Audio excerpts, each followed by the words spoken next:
उन्होंने पूछा क्या वो भगवान है?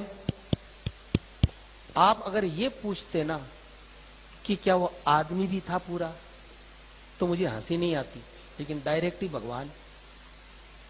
थोड़ा सा इस चीज को समझे। आपने किसी जैन मंदिर में साईं बाबा की मूर्ति देखी? किसी बौद्ध मठ में, किसी सिख गुरुद्वारे में, उसकी छोड़िए किसी चर्च में साईं बाबा की मूर्ति देखी? अरे उसको छोड़िए किसी मस्जिद में उसका कैलेंडर भी देखा? केवल हिंदुओं के मंदिर में साईं बाबा की मूर्तियां कह कह करके बिठाई जाती है, पैसा दे दे करके। अब ये बीमारी क्या? अब जरा थोड़ा समझे। साईं बाबा कौन था? सरासर झूठा प्रचार। और मैं जो आपको बात बता रहा हूं बिल्कुल प्रमाणिक, जो साईं बाबा ने खुद ने लिखवाई। उनका चेला था गोविंद रघुनाथ राव दाभोलकर, जिसको वो हेमा पंडित बोलते थे। वो सेवा में रहता था, पढ़ा लिखा था। उसको कह करके बाबा ने अपनी जीवनी लिखवाई, पूरी पुस्तक लिखवाई, जिसका नाम है साईं सच्चरित्र, जिसको शिरडी साईं संस्थान ने प्रकाशित किया। उसमें बिल्कुल जो बातें मैं आपको बता देता हूं, अपनी ओर से मैं कुछ नहीं बताऊंगा, बिल्कुल प्रमाणिक। साईं बाबा भगवान था कि नहीं आपको समझ में आ जाएगा। ये आदमी अफगानिस्तान का पिंडारी मुसलमान था। इसके बाप का नाम था मियां बरहुद्दीन। ये अफगानिस्तान से आए थे। 1838 में साईं बाबा का जन्म हुआ। कहां हुआ? अहमदनगर की एक वेश्या, उसके पास में इसका बाप मियां बरहुद्दीन जो था, वो डकैतों का ग्रुप चलाता था हिंदुस्तान में, लुटेरों का। तो वो अहमदनगर की एक वेश्या के पास रहने लग गया। उससे 2 संतानें हुई, एक लड़की और एक लड़का। लड़के का नाम रखा चांद मियां, और यही व्यक्ति, इसको साईं बाबा अब बोलते हो। जब ये थोड़ा सा बड़ा हुआ तो झोली फैलाने का काम, फेरी लगाने का काम इसको सौंपा। 6 साल की उम्र से 12 साल की उम्र तक इसने झोली घुमाई और रेकी करता था कि कौन से घर को लूटना है। कभी आप देखते हो चद्दर घुमाते हुए? ये काम इनके पास था। 12 साल की उम्र में साईं बाबा पकड़ा गया अंग्रेजों की जेल में।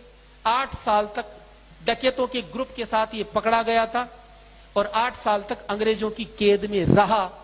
इसका बाप भाग गया था। फिर इसके बाप ने अंग्रेजों से समझौता करके छुड़वाया। तो अंग्रेजों ने कहा कि तुम हमारे लिए काम करो, हम तुम्हारे लिए करेंगे, तुम्हारे लड़के को छोड़ देंगे। क्या काम है? बोले कि झांसी की रानी लक्ष्मीबाई को हमें जीतना है। इसके बाप ने हाँ करी।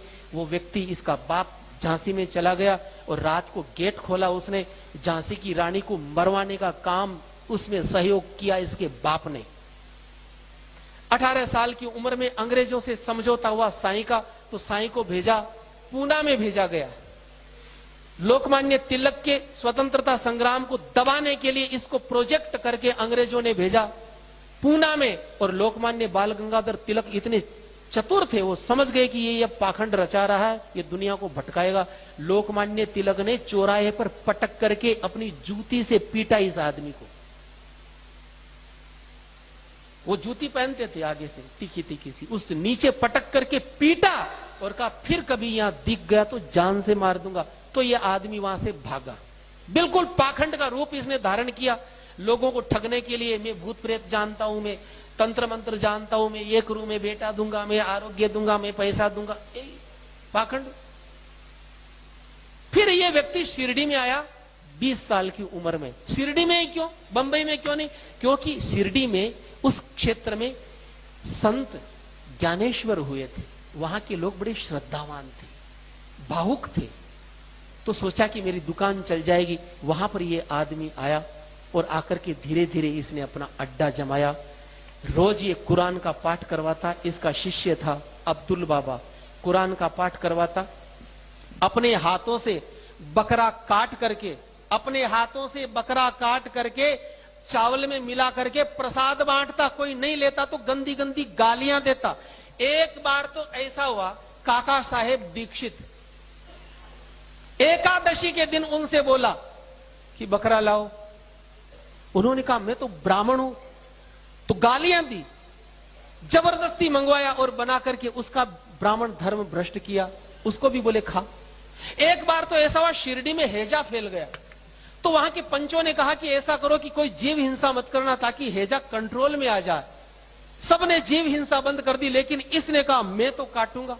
बकरा अपने हाथों से काटता, काट करके चावल में मिला करके सबको प्रसाद बांटता। बोले मैं तो मुसलमान हूं। ये आदमी महीनों महीनों नहाता नहीं था, संडास जाने का डिब्बा उसी से ये आदमी पानी पीता। चिलम पीता था। सन 1887 में इसको दमे की बीमारी हुई चिलम की वजह से।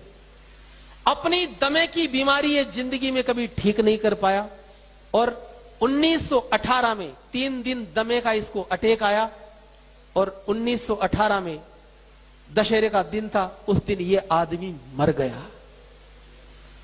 अब मुझे एक बात बताइए, न तो इसने कोई प्रतिभा थी, न इसमें कोई भक्ति थी, न इसका हिंदू धर्म से कोई लेना देना था। जिंदगी भर ये हिंदू देवी देवताओं को गालियां देता था।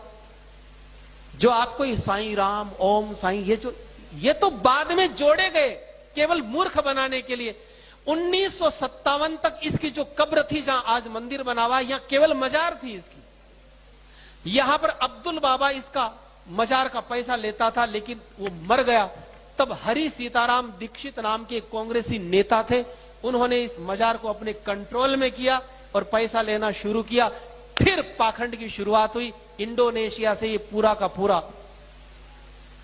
पूरा जो षड्यंत्र चला कि हिंदू मंदिरों को कैसे बर्बाद। छोटी सी बात फिर दोहराऊंगा मैं, आप लिख सकते हैं तो लिखिए, अगर बोल सकते हैं तो बोलिए और चिल्ला सकते हैं तो चिल्लाइए, और अगर इन तीनों कामों को भी नहीं कर सकते तो जो चिल्ला रहा है उसके साथ खड़े हो जाइए।